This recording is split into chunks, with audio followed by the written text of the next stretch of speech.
Okay, let's go over all three translations for exponential graphs. We know about the basic graph of y is equal to 3x, for example. We'll know that the 2 points are 0 and 1, and 1 and 3, because those are really, when you're graphing, the only 2 points. We know about the asymptote, and so on. Now, let's take a look. We've done some work with a horizontal slide, whereas if we graph x plus a, so a is some value, and we make a 1, or we make a 2, then we know that the graph shifts. So all the points are basically shifting, and in this case they're shifting to the left from here all the way over 2 places to the left. And if I go, and so each point is shifting in the same 2 places to the left. If I go to 1, we know that each original point is now shifted to the left 1, and here to the left 1. And if I go negative 1, we know that the shift is now to the right. So the purple graph has now been shifted to the right. Now, let's take a look at what this looks like. We'll just make that go away for the time being. If we have a graph like this, where y is equal to 3 to the exponent x, and then minus a constant, which is not part of the exponent. So you're subtracting or adding. Might be better if we just, we can do subtract 5, but we could do add b. Would be a better option. Okay, so let's just see what happens when we move b. So we move b, so b becomes 1, or b becomes 2, or it becomes negative 1, or negative 2. So we've got this move. Now remember, it's curving, so it's not completely like sort of, doesn't look completely up and down, but it is if you look at the points. So what you got to do is take a look at the points. So here's the point of the original graph, 0, 1, and now I have shifted the graph, so we're going to add b, which is add 1, and look what happens to the graph. It has shifted.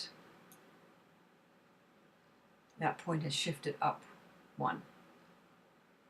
And if I go b is 2, graph, that point shifts up 2, and so on. And every point does the same thing. So if I go back to the beginning, and I shift, add 1, this point now is 1 and 3, now becomes 1 and 4. So you see that the shift is up, and in this case it's up 1. The y-axis, the y value is changing by 1. So this is a shift up and down along the y-axis, and it's in the direction that it happens. So positive is up, negative is down, just like for quadratics and cubics. It all is the same. And so you need to make sure that you have a general sense of what these transformations do to your graph. Now, when you shift a graph up and down, the other thing is you have to be mindful of what happens to the asymptote. Look what happens to the asymptote. It has shifted. Now, it didn't shift with this graph. When we shift a and b, the asymptote stays the same because we're just basically shifting the graph left and right. So the asymptote continues to be the x-axis. But now when you're shifting the graph up and down, now the asymptote changes. So you have to be very, very aware when you write the features of this graph. Not only do you make note of the new points, so you name the new points, because that's what you should do to discuss the features, but you also now have to identify the new asymptote. And look where the new asymptote is. B is 1. Look where the new asymptote is. The asymptote now is where y is 1, or it's y is equal to 1. It's approaching y is 1. It's approaching this line here, but it never actually is getting to that. And so the asymptote has shifted from the x-axis up to y is equal to 1, which is why we can call this y is equal to 0.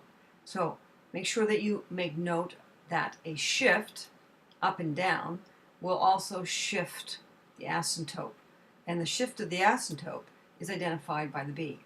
So if it's negative 1, b is negative 1, You're shifting the graph down by -1, so every point shifts that way, and also the asymptote is shifting as well.